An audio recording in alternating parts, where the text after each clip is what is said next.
who are over 50, we were the first group that got the chance really to define our own success. Now, it was like a kid in a candy store because everything opened up to us. Everything opened up at the same time. And for women of color, we had the women's movement opening up, we had the civil rights movement opening up, everything was opening up, education, all kinds of things, and so there were lots of doors to go through. And so for some of you who are very young, you may have some of your mothers who, some of us, we have tried everything. I mean, we really did, you know, because we could. We were the first generation who could. And we could try this, and we could try that, and we could do this, and we could do that. What's happening now, unfortunately, is marketing and the media are starting to define success for women. And it is such a shame because it is all based on external. It is all based on external. It's based on what you look like.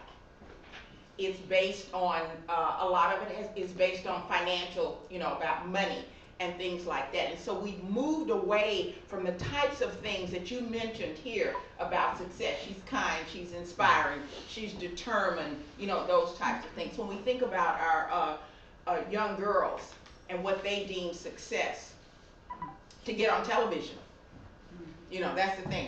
And no matter what I have to do, you know, to get on television, that will make me a success. And so we all have to define our own definition of success. And it is going to change as we mature. What we deem successful in our 20s is not going to be the same thing in the 30s, the 40s, the 50s, the 60s, and the 70s. If it is, that really makes us unsuccessful. And we all know women who are still trying to be what they thought they needed to be when they were 30, who are now 60. Or women who are 30 who are still trying to be what they thought they needed to be when they were 20. And so this definition of success is not one finite type of definition of success. I raised 2 sons, and when you raise 2 sons, you meet a lot of girls. And interacted with a lot of young women who had this kind of out of the magazine type thing. Okay, by the time I'm 30, by 25, I'm going to do this. By the time I'm 30, I'm going to do this. I mean, they had these checklists. They had these plans. It was amazing.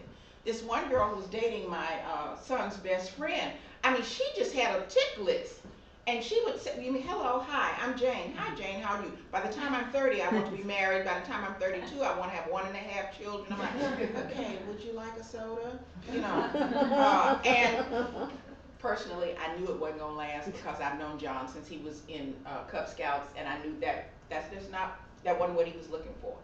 And she took the magazines, you know, the stuff that came out like in the 90s, you know, you need to do this, you need to do that. So women have always been, we want to be successful, but it has to be your definition of success. And you have to be okay with that.